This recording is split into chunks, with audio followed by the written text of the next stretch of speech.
Bonjour mesdames et messieurs et bienvenue dans Ibuka Répondeur. Dans notre interview d'aujourd'hui, on a eu la chance de rencontrer Tieblé Ndramé. Tieblé Ndramé qui est un homme politique malien, qui est président du Parena. Il a étudié à l'école normale supérieure de Bamako, puis à l'université de Paris 1 où il obtient un diplôme d'études approfondies en histoire de l'Afrique. C'est pendant ses études à Bamako que ses activités politiques ont débuté. Entre 1977 et 1980, il est secrétaire général de l'association des élèves de l'école normale supérieure, ADENSUP, et de l'Union nationale des élèves et étudiants du Mali, UNEM, qui s'oppose activement à travers des grèves et des manifestations au régime dictatorial du général Moussa Traoré. Il sera emprisonné à plusieurs reprises sous le régime du général Moussa Traoré. Il s'exile en France et en Angleterre pendant 10 ans, consécutives à partir de 1981. Ancien prisonnier d'opinion, adopté par Amnesty International, militant des droits de l'homme. Il a travaillé pendant plusieurs années au secrétariat international d'Amnesty International à Londres, où il enquêtait sur les violations des droits de l'homme dans les pays d'Afrique de l'Ouest francophone, notamment Bénin, Guinée, Conakry, Mauritanie, Niger, Sénégal. Il devient ministre des Affaires étrangères dans le gouvernement de transition entre 1991 et 1992. En 1995, il devient consultant des Nations Unies pour préparer une opération d'observation des droits de l'homme au Burundi. En 1996, il est nommé ministre des zones arides et semi-arides au sein du gouvernement d'Ibrahim Boubacar Keïta. Il est élu député en 1997. Il a été membre du comité interparlementaire de l'UEMOA, qu'il a présidé de 2001 à 2002. Il a dirigé le comité d'organisation Sommet France-Afrique qui s'est tenu à Bamako les 3 et 4 décembre 2005. Tieblé Ndramé a servi comme fonctionnaire des Nations Unies dans plusieurs pays en crise comme Haïti et le Burundi. Médiateur de l'ONU dans la crise malgache en 2009, il a joué un rôle de premier plan dans les négociations intermalgaches de Maputo et d'Addis Abeba. 2 fois candidat à l'élection présidentielle en 2002 et 2007. En 2002, il arrive 4e, en 2007, il arrive 3e. Voilà. Il a été un des premiers responsables politiques maliens à s'opposer au coup d'État du 22 mars 2012 au sein du Front uni pour la sauvegarde de la démocratie et de la République, le Front anti-putsch. Il a réclamé la restauration de l'ordre constitutionnel, le retour des militaires dans les casernes et leur soumission à l'autorité politique. Il est nommé par le président de la transition, Diankounda Traoré, conseiller spécial chargé des négociations avec les groupes armés au nord du Mali. Il parvient à la signature des accords de paix signés à Ouagadougou en juin 2013. Bonjour, monsieur Ndramé. Bonjour. Nous avons une série de questions à vous poser. On voulait savoir une chose d'abord. Vous savez, il y a certains observateurs de la vie politique qui estiment aujourd'hui que on ne voit pratiquement plus le Parena sur la scène politique. Qu'en dites-vous? Le Parena est un parti allié de l'URD. Nous formons la même coalition. D'abord la coalition pour l'alternance et le changement. Et pendant la période électorale, la plateforme Restaurons ensemble l'espoir. Et enfin, maintenant, dans cette période post-électorale, nous avons créé le Front de sauvegarde de la démocratie. Le Parena a pris toute sa part dans les différentes étapes que je viens de mentionner. Il ne s'est pas dilué. Il n'a pas perdu son identité. Au contraire, c'est sa forte identité qui lui a permis de jouer le rôle qu'il a joué dans toutes ces étapes. Je pense que c'est une phase de la lutte de notre peuple et qui impose que le drapeau des partis soit légèrement mis en berne au profit d'ensembles plus solides, plus cohérents. Je pense que c'est le cas de l'URD, c'est le cas du PDES, c'est le cas du PSP, c'est le cas de la Force citoyenne et démocratique, FCD, c'est le cas du Front africain pour le développement FAD. Et vous savez, nous avons eu la chance, l'occasion historique de ne pas marcher seul, de le faire avec des organisations démocratiques et populaires qui ont marqué l'histoire récente de ce pays, avec des personnalités politiques et civiques, avec des activistes. Pêle-mêle, je peux citer le collectif de défense de la République, je peux citer l'association Kaoral Renouveau International, je peux citer le mouvement politique Faso Kanou, ou le mouvement politique Ambef Fasodon, et des personnalités de toute obédience qui ont tous estimé que l'heure du changement avait sonné et que c'était même une nécessité historique qui est le changement au Mali. Je crois que cette aspiration à l'alternance et au changement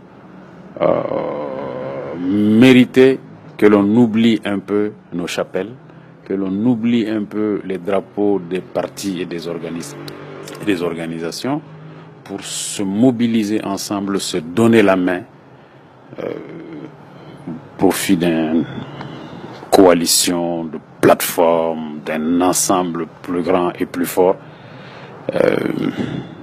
Voilà.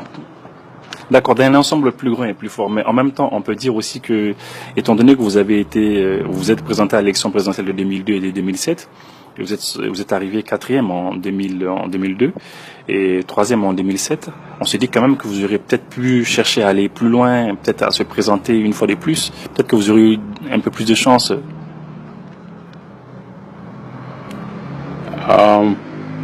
Vous pourriez ajouter également que j'ai été candidat en 2013, même si le parrainat a décidé de retirer cette candidature pour des raisons qu'il a eu l'occasion d'exposer à l'époque. Mais la situation de 2018 est une situation unique qui est différente de toutes les autres. Nous étions en face d'un pouvoir sortant qui a mis le pays en coupe réglée, qui a échoué sur tous les fronts, sur tous les chantiers, que ce soit les chantiers de la restauration de la paix, de la sécurité, de la stabilité, du développement, de la bonne gouvernance. Le régime Tibeka a échoué sur tous les fronts. Et nous faisions partie des acteurs politiques et de la société civile qui pensaient que les forces démocratiques maliennes ne devraient pas prendre de risques face à ce pouvoir sortant. Et qu'il était essentiel d'unir les forces pour réaliser l'alternance. Nous avons prouvé le mouvement en marchant. Malheureusement, tout le monde ne l'a pas compris. Mais c'est pourquoi le camp que nous représentions a incarné la forte aspiration au changement.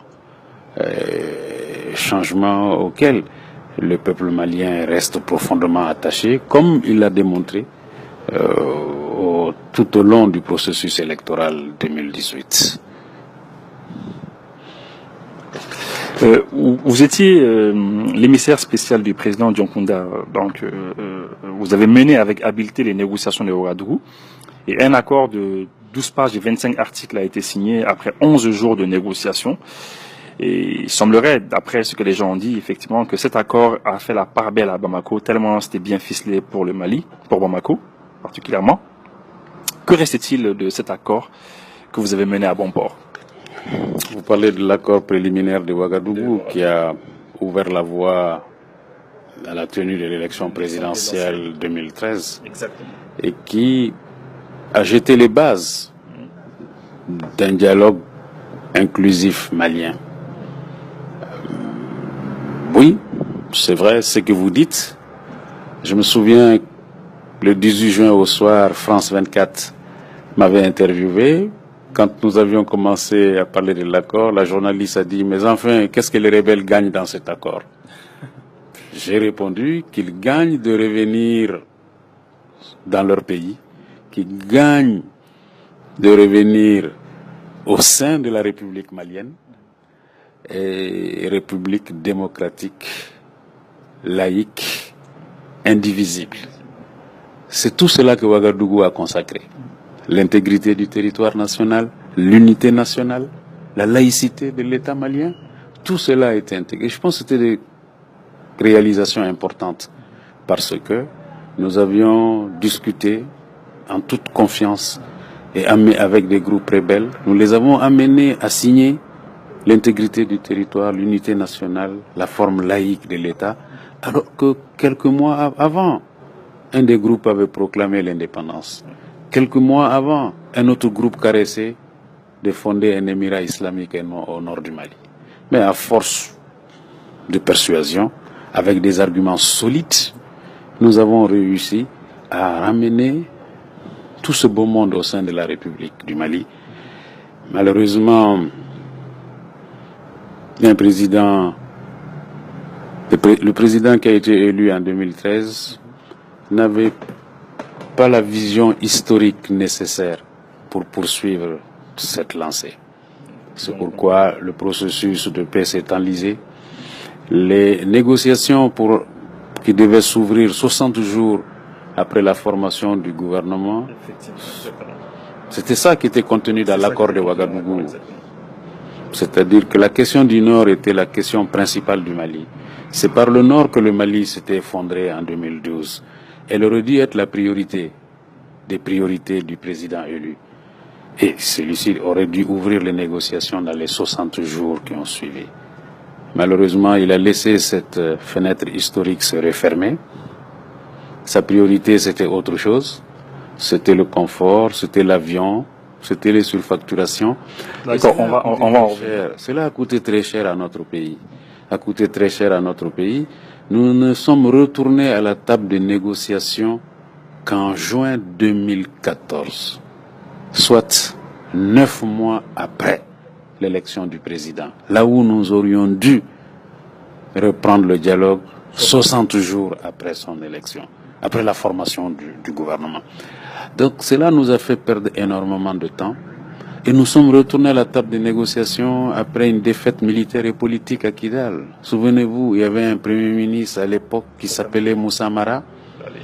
Moussa Mara qui est allé à Kidal dans des conditions historiquement aujourd'hui établies comme irresponsables et qui, le jour de sa visite à Kidal, après sa visite à Kidal, quand il a tourné le dos le lendemain, il a laissé des dizaines de morts derrière lui. Arrivé à Gao, le 18 mai 2014, il a déclaré que le Mali était en guerre. Souvenez-vous, il a été accueilli en héros à Bamako par Ibrahim Boubacar Keïta, qui lui a envoyé des motards à l'aéroport pour l'amener à sa résidence. Et que 3 jours après, ils ont fait monter les troupes à Kidal dans une initiative guerrière encore plus irresponsable, qui a coûté à notre pays une défaite militaire, des morts, la perte du matériel militaire, du matériel de guerre, et qui a coûté à notre pays une défaite politique, une défaite morale. C'est donc dans les conditions de défaite que nous sommes retournés à la table de négociation, cette fois-ci en Algérie, à partir du mois de juillet 2014. Tout ce qui en a résulté, c'est les conséquences de cette défaite militaire. Donc, vous voyez, les contextes ne sont pas les mêmes. Le Mali s'en était bien tiré à Ouagadougou, avait réussi à mettre les résolutions de la CEDEAO, de l'Union africaine et des Nations unies à son profit, au profit de la République, tout simplement. Alors, quand vous allez négocier dans un rapport de force défavorable, vous récoltez ce que nous avons récolté. Est-ce que vous savez pourquoi on est passé de Ouagadougou à Alger? Bon, il faut dire que l'Algérie était un médiateur historique de la crise malienne, de la crise du nord du Mali. Déjà, sous Moussa Traoré, on entend beaucoup de choses ces jours-ci de la part des uns et des autres, comme si les Maliens n'avaient pas de mémoire. Et sous Moussa Traoré déjà, c'est l'Algérie qui a abrité les négociations de Tamanrasset, qui ont donné l'accord de Tamanrasset le 6 janvier 1991. Le pacte national a été négocié en Algérie de 1992. puis vous avez l'accord d'Alger plus tard de 2006. Il n'y a que l'accord de Ouagadougou qui n'a pas été négocié et signé en Algérie. Donc, de ce point de vue-là, on peut comprendre qu'un partenaire historique des crises maliennes comme l'Algérie puisse participer à cette médiation. C'est qu'en 2012, la CEDEAO était en première ligne dans la résolution de la crise malienne. La crise politique et institutionnelle au Mali. Et comme la crise politique et institutionnelle est née de la crise sécuritaire, donc cela allait de soi que la CEDEAO, notre organisation sous-régionale, allait jouer le rôle qu'elle a joué. Et c'est pourquoi nous nous sommes retrouvés à Ouagadougou, parce que la CEDEAO avait désigné un médiateur, en l'occurrence le président Blaise Compaoré. D'accord. La constitution du Mali, elle prévoit que lorsqu'un président est élu, 48 heures après, il doit faire la déclaration de ses biens devant la Cour suprême. Mais la constitution ne prévoit pas la publication en fait de ces biens. Donc cette année, on a vu que le président élu, effectivement, a publié, a donné la liste de ses biens, semblerait-il, à la Cour suprême. Mais voilà, ça n'a pas été publié. Qu'est-ce que vous en pensez? D'abord, vous faites erreur. La constitution du Mali prévoit bel et bien la publication des biens du président de la République. La constitution dit que le président de la Cour suprême reçoit en séance publique, la déclaration de biens du président. Cela veut dire que c'est publié, c'est ça l'esprit.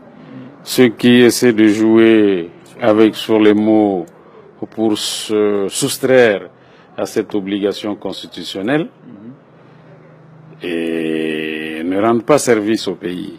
Ils ne rendent pas service à eux-mêmes, mais ils rendent pas service. Ils ne rendent pas service à notre pays. Et c'est le président Ibeka, en vérité, qui a fait cela. Déjà, nous l'avons critiqué sévèrement en 2013. Il n'y a pas eu d'amélioration réelle. Il n'y a pas eu d'amélioration réelle. Voilà ce que dit l'article 37 de la Constitution. Après la cérémonie d'investiture, et dans un délai de 48 heures, le président de la Cour suprême, comme je l'ai dit, reçoit publiquement la déclaration écrite des biens du président de la République. Cette déclaration fait l'objet d'une mise à jour annuelle. Voilà ce que dit la Constitution. Donc on ne peut pas dire qu'elle ne fait pas obligation une déclaration publique. C'est public. Donc, en ne le faisant pas, la Constitution a été violée en 2013. Comme elle a été violée en 2018, ça veut dire que le président persiste dans la violation de la Constitution. Et c'est dommage, parce qu'il est le garant de la Constitution. Les législatives ont été reportées. Qu'en dites-vous? Écoutez, nous sommes face à un régime qui est incompétent. On le sait depuis longtemps. C'est pourquoi ils ont organisé les plus mauvaises élections de l'histoire du Mali à la faveur de la présidentielle de 2018. Ils l'ont organisé au pas de course, en violation de la loi. Mais puisque c'était l'élection du président de la République, ils ont tout fait pour que, comme ils s'en vantent aujourd'hui, que les délais constitutionnels soient respectés. Mais pour le reste, on voit bien qu'ils sont incapables. C'est pourquoi ils ont été incapables d'organiser les législatives. Ils ont donc engagé ce processus de report des législatives avec les conséquences politiques qu'ils seront les seuls à endosser. Voyez-vous. Donc, moi je crois que tout au long des années passées, ce régime n'a pas démontré sa capacité d'anticipation, sa capacité de gérer les problèmes. Écoutez, on est là aujourd'hui dans cette situation. Aujourd'hui d'ailleurs qui n'ont pas de légitimité. Les choses se compliquent pour eux davantage. Déjà, quand ils n'étaient pas contestés, ils n'arrivaient pas à gérer le pays comme il le faut. Aujourd'hui que la moitié du pays remet en cause leur légitimité, alors vous voyez bien comment on est encore dans le tâtonnement, dans l'improvisation et le manque d'anticipation. Mais ce sont les signes distinctifs de ce régime. Vous pouvez nous parler du Front pour la sauvegarde de la démocratie et qui en est le patron? Le Front pour la sauvegarde de la démocratie est né à la suite des événements qui ont succédé à l'élection présidentielle. Nous avons une élection présidentielle qui a été la plus frauduleuse de l'histoire du Mali, où les tenants du régime ont choisi de falsifier les résultats.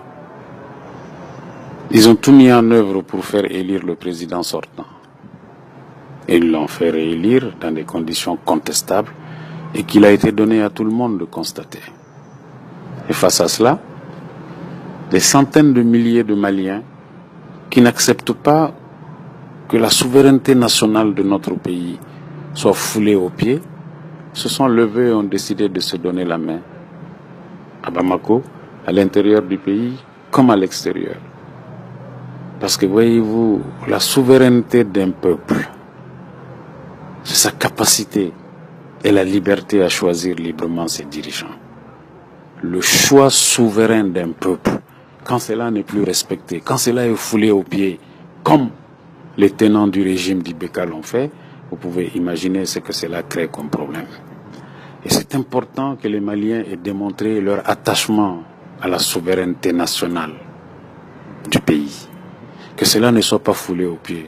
Sans avoir la même définition de la souveraineté nationale que Lambert Mende, il est quand même important de réaffirmer que la souveraineté nationale est un principe cardinal et que tout pays, tout patriote, tout peuple qui se respecte doit démontrer son attachement profond à la souveraineté du pays, au libre choix souverain du peuple.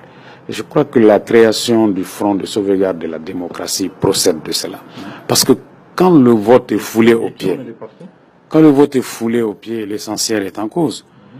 Le Front a présenté le 18 octobre dernier sa direction collégiale. Et c'est un front qui est créé autour de Soumaïla Cissé, avec la conviction que Soumaïla Cissé a été élu président et que la victoire du peuple à cette occasion a été volée. Donc, il est le leader naturel du Front de sauvegarde de la démocratie.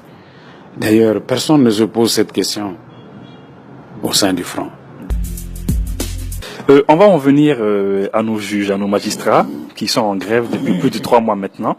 Ils ont arrêté le boulot, ils ne sont pas contents. Qu'est-ce que vous pouvez nous dire par rapport à cela? Que c'est l'autre manifestation de l'irresponsabilité du gouvernement. Vous savez, vous avez des magistrats qui déposent un préavis de grève, qui font une première semaine de grève, une deuxième semaine de grève, et qui transforment cela en une grève illimitée. Et vous avez des autorités, même de fait, parce que ce sont des autorités de fait qui n'ont pas de légitimité démocratique. Mais enfin, ils sont aux commandes du pays, de facto, mais elles attendent tranquillement, comptant sur un pourrissement de la grève des magistrats. Et puisqu'il n'y a pas eu de pourrissement, ces autorités ont commencé à paniquer, à multiplier les mesures insensées, retenue des salaires. Et dans cette mesure sauvage, même ceux qui n'étaient pas grévistes ont été frappés, ont eu leur salaire. Même le juge Sungalo Kone de Nyono, qui est otage depuis l'année dernière dans les montagnes, a vu son salaire suspendu. Dans un élan d'une irresponsabilité incroyable. Il passe à cela, allez hop, la réquisition. Et maintenant, on voit qu'ils sont en train de rétro-pédaler, d'amadouer. Mais cela va faire 90 jours que les magistrats sont en grève.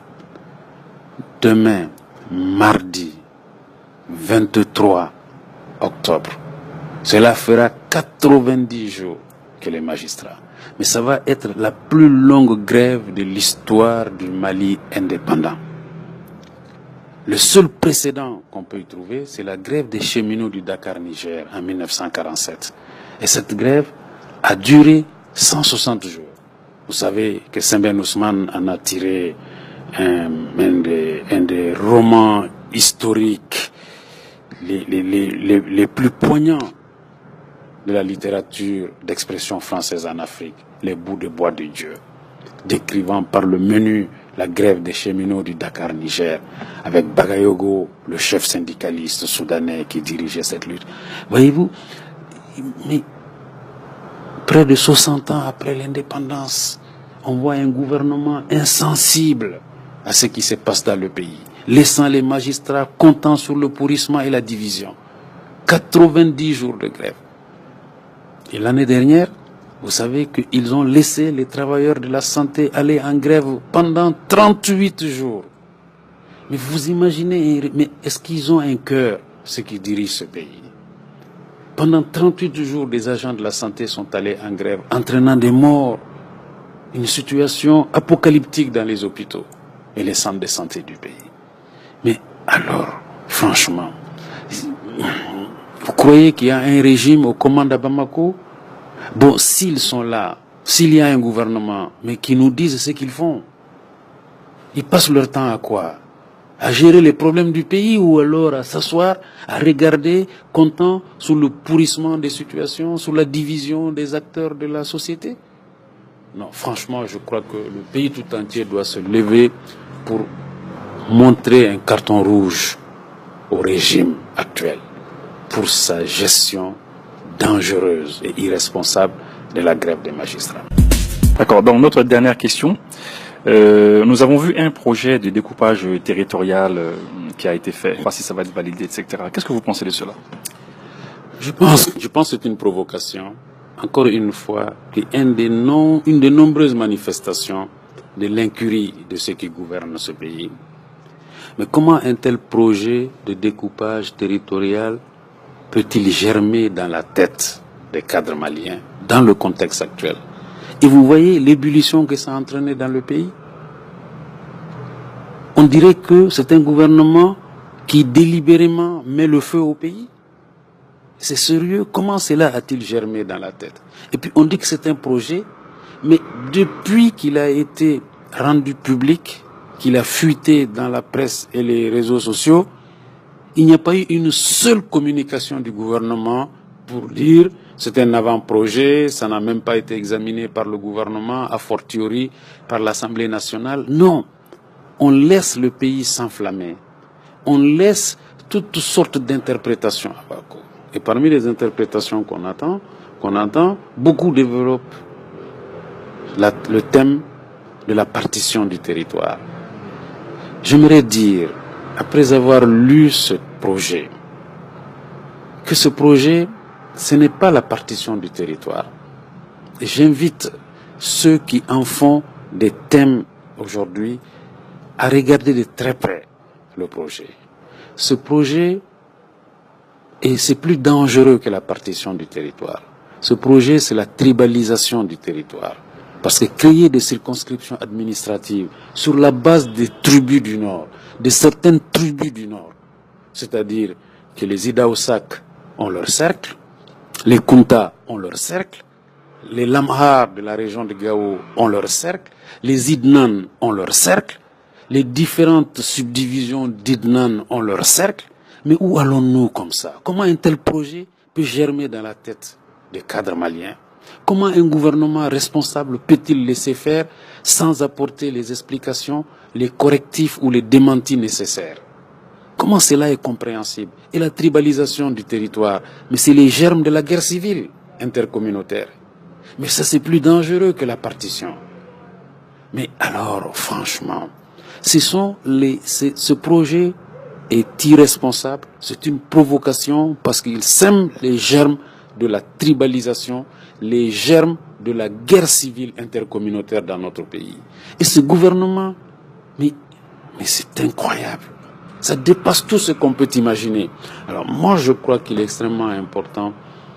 Les protestations qui ont lieu sont compréhensibles, elles sont légitimes. Mais il faut aborder les bons angles.